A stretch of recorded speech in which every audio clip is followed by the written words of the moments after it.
हाँ जी, तो I welcome you all to my YouTube channel और हम पढ़ रहे हैं इंडियन पॉलिटी। ये है लेक्चर नंबर 5 इंडियन पॉलिटी की सीरीज़ में और इसमें हम सिटीज़नशिप के बारे में देखेंगे। सिटीज़नशिप आता है पार्ट नंबर 2 में of our Indian constitution. Comment box में मेंशन कीजिएगा कि इंडियन कॉन्स्टिट्यूशन के टोटल कितने पार्ट्स हैं एंड कितने शेड्यूल्स हैं। I want to check your knowledge. तो जब कमेंसमेंट ऑफ द कॉन्स्टिट्यूशन हुआ तो टोटल 4 तरीके बताए गए थे कि किस प्रकार से कोई इंडिया का सिटीजन है, ठीक है? तो उसके 4 तरीके बताए गए थे। पहली चीज़ तो ये कि the person born in India, अगर वो इंडिया में बॉर्न हो गया तो बाय बर्थ और उसके पास डोमिसाइल है, तो he is natural citizen of India, ने सिटीजन हो गया।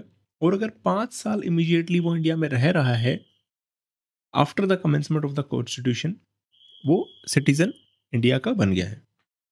दूसरा, पाकिस्तान क्योंकि डिवाइड हुआ था, इंडिया से आउट हुआ था पाकिस्तान, तो उसको लेके 2-3 टर्म्स कंडीशन बनाई थी।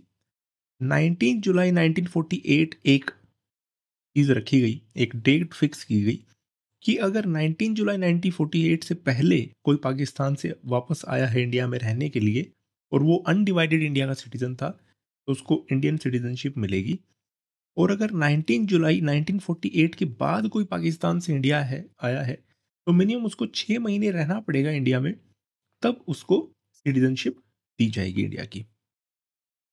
अगर अगर जो पाकिस्तान से आया, पाकिस्तान से इंडिया की तरफ आए थे, जो इंडिया का जो करंट बाउंड्री है और जो पाकिस्तानी करंट बाउंड्री, अगर वहाँ से कोई इंडिया आया तो अगर मान लीजिए ऐसे कोई पॉपुलेशन थी जो इंडिया से पार्टीशन के टाइम पे पाकिस्तान चले गए और वो अब वापस आने लगे, तो उसको लेके भी क्या था दोस्तों, वही 6 महीने की कंडीशन थी कि 6 महीने उनको इंडिया में रहना है और तब उनको इंडियन सिटीजनशिप मिलेगी।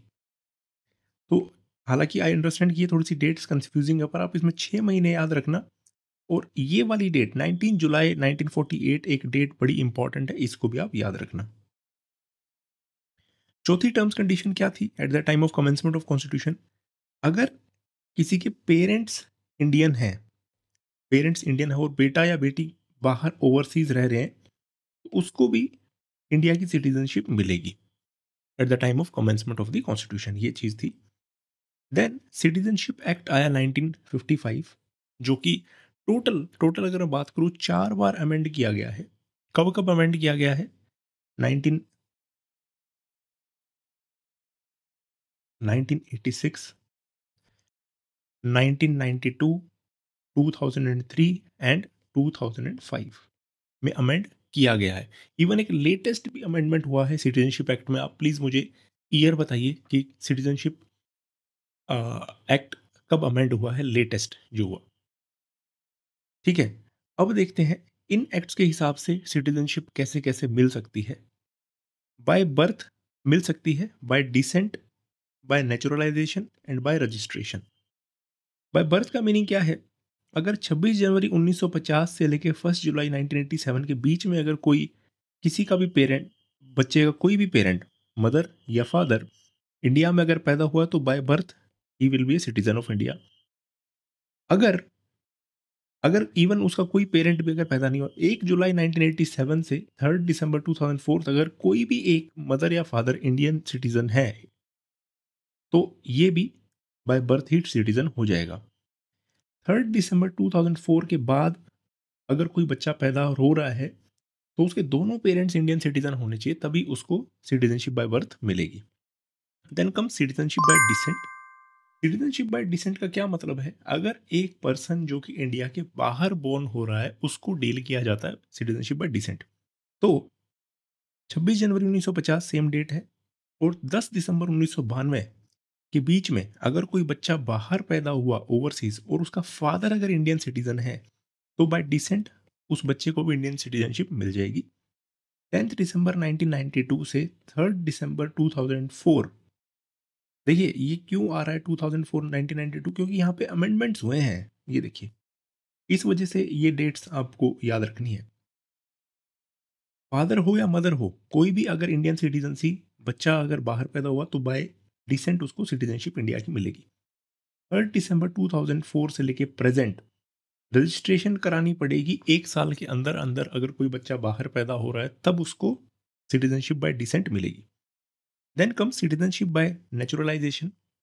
11 ईयर्स अगर कोई कंट्री में रह रहा है या फिर गवर्नमेंट ऑफ इंडिया की कोई सर्विस उसने करी है, और अगर इवन तो उसको सिटीजनशिप बाय नेचुरलाइजेशन मिलेगी। इवन इवन अगर गवर्नमेंट चाहे तो नॉर्म्स रिलैक्स कर सकती है उसके लिए, कीपिंग इन व्यू कि अगर उसने कोई एक्सेप्शनल सर्विस करी है अवर कंट्री की।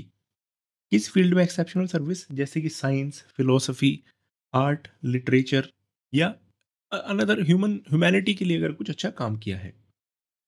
जो भी सिटीजन नेचुरलाइजेशन से बनेगा उसको oath of allegiance to constitution of India लेनी पड़ेगी। ठीक है, oath of allegiance to constitution of India उसको लेनी पड़ेगी। फिर रजिस्ट्रेशन से भी सिटीजनशिप की जा सकती है। इसके अलावा अगर इंडिया किसी की टेरिटरी को इनकॉर्पोरेट कर लेता है, फॉर एग्जांपल वही पौंडीचेरी को इनकॉर्पोरेट किया हमने, तो वो एक सिंपल ऑर्डर पास करेंगे और उससे वो सारे लोग जो उस टेरिटरी का पार्ट थे इंडियन सिटीजन हो जाएंगे। Next comes what are the criterias for loss of citizenship. याद रखेंगे, रिनंसिएशन, टर्मिनेशन, डेप्रीवेशन। रिनंसिएशन का क्या मतलब है? रिनंसिएशन का मतलब ये है कि कोई भी सिटीजन अपनी रिनाउंस कर सकता है अपनी सिटीजनशिप। अच्छा, रिनाउंस करेगा तो जो भी उसका माइनर है, अगर कोई बच्चा है, उसकी भी सिटीजनशिप लूज हो जाएगी। टर्मिनेशन का क्या मतलब है कि भाई अगर मतलब उसकी सिटीजनशिप टर्मिनेट कर दी गई। सिटीजनशिप टर्मिनेट कर दी कैसे? अगर कोई दूसरी कंट्री की सिटीजनशिप एक्वायर कर लेता है तो उसकी सिटीजनशिप टर्मिनेट की जा सकती है। ठीक है। हालांकि वॉर में, वॉर की कंडीशन पे ये जो प्रोविजन है does not apply. This provision does not apply during a war in which India is engage. ठीक है, तो ये टर्मिनेशन का आपको याद रखना है। डेप्रीवेशन का क्या मीनिंग है? डेप्रीवेशन का मीनिंग है कि गवर्नमेंट उसकी सिटीजनशिप को टर्मिनेट कर दे। किन किन केस में कर सकती है? अगर सिटीजन ने फ्रॉडशिप करके अगर अगर सिटीजनशिप हासिल करी थी, अगर सिटीजन ने कॉन्स्टिट्यूशन के प्रति लॉयलिटी नहीं दिखाई है, अगर सिटीजन किसी वॉर में एंगेज हो रखा है, हमारे मतलब कुछ ऐसी अनएथिकल प्रैक्टिसेस में हमारे एनिमी कंट्रीज के साथ वो जुड़ गया है, और अगर सिटीजन 5 साल के अंदर अंदर अगर उसको नेचुरलाइजेशन के थ्रू अगर सिटीजनशिप मिली थी और उसको अगर जेल हो जाती है इन एनी कंट्री, नेचुरलाइजेशन के थ्रू इंडिया ने उसको सिटीजनशिप दी, और इसके 5 साल के अंदर अंदर अगर किसी दूसरी कंट्री में जेल हो जाती है ऑफ 2 ईयर्स मिनिमम, तो उसकी डेप्रीवेशन के थ्रू सिटीजनशिप ले ली जाएगी। तो ये सारे तरीके हैं कि किस तरीके से सिटीजनशिप का लॉस हो सकता है। इंडिया में दोस्तों वी नो सिंगल सिटीजनशिप का कंसेप्ट है। सिंगल सिटीजनशिप का कंसेप्ट है।